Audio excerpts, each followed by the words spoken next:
Hello everyone, nice to see you. My name is Evan and today I'll talk about one sensitive point when we work with radicals.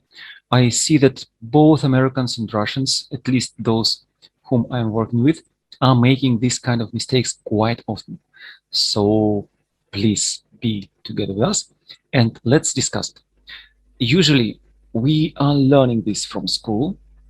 We are learning it kind of quite well, but either we forget it, or either we thinking about something else. There are many quite more important things than math, and as a result, we're making mistakes. So now, let's say if we have root of, let's say 9, yeah, we know that 9 is positive number. 9 is positive number, and since it's positive number, it's okay to be under the radical, and we simply speaking say, yeah, it's just 3. But what if we have radical of, for example, a? Radical of a is possible to get if a is greater than 0. Yeah, a should be greater or equal to 0. That's the condition. And then we can take it. If a is kind of root from tables, number from tables, then we can get it. If it's some more specific number, we can calculate it. No problem. Then, if we have radical of x squared, many people say, okay, that's just x. It's kind of happy case when we just know the truth, okay? Root of x squared is equal to x, but that's the mistake. Since we are not specifically know what is x, it could be positive number, it could be negative number. Some people say, stop, it cannot be negative number since negative numbers cannot fit under the radical. No, here we have x squared under the radical. It's anyway positive. That's why it could be there. It's legal. It's okay. But when we take it out of radical, we see that it's already without square, and it could be negative.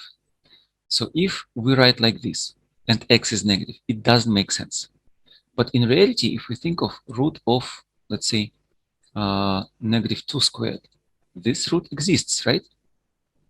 This root exists since it's root of 4, and root 4 is 2. What does it mean? It means that we could take out 2 from the radical, but we have to mention that it's always positive, okay?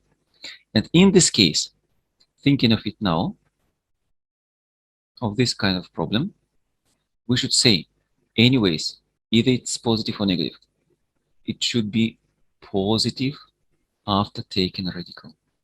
What kind of operation makes it always positive? Absolute value. That's correct. So it means that if you have this kind of example, if you have this kind of problem, please think it's always absolute value of x.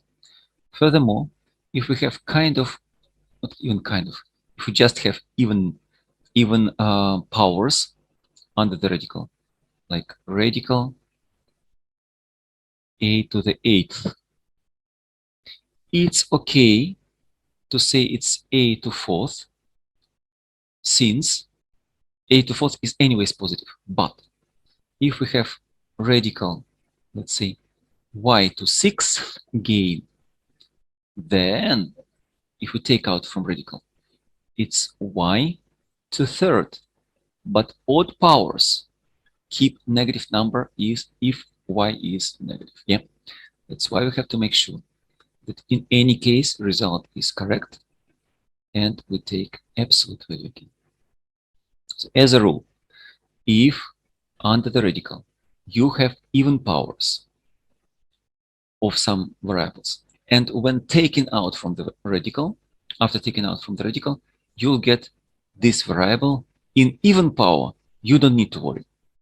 That's okay. That's the case with this one, yeah?